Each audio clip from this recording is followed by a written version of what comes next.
If they want you to, for example, click the red button at the link or go visit a certain store site or perform a certain task, follow those exact directions to a T. You may be a very creative person in your personal life, but this is not the opportunity for you to deviate from what they want you to do. One of the things that he's looking for is to see how well you are at listening and following instructions. So definitely keep that in mind.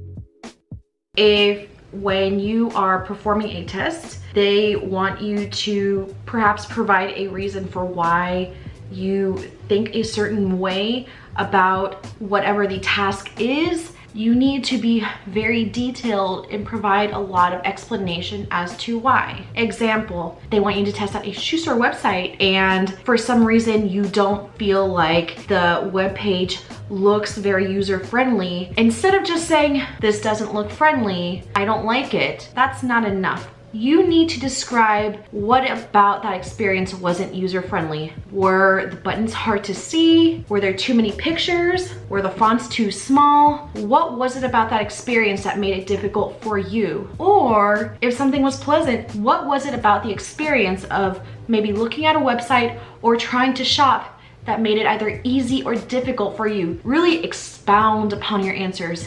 And I mean expound more than you would on a typical basis. TryMyUi is looking for that information. Trust me. You're probably going to sound crazy, but you literally have to think everything out loud while you are shopping for something, or you're looking at a new website, or you're testing a new app, or you're providing your own feedback about a product.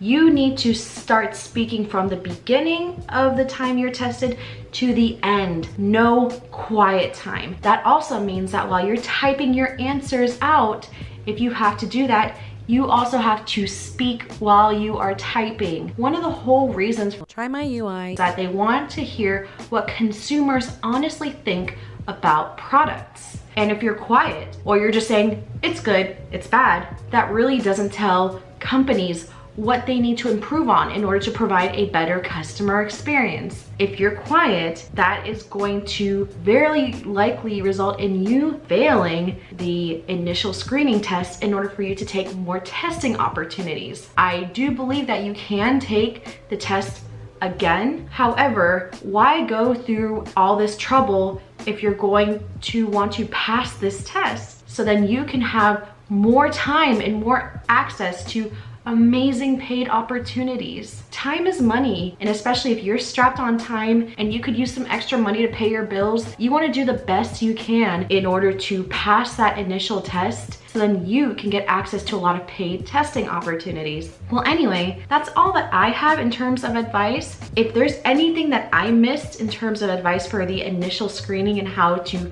successfully pass it, please comment below. All right, folks, thank you so much and have a wonderful day.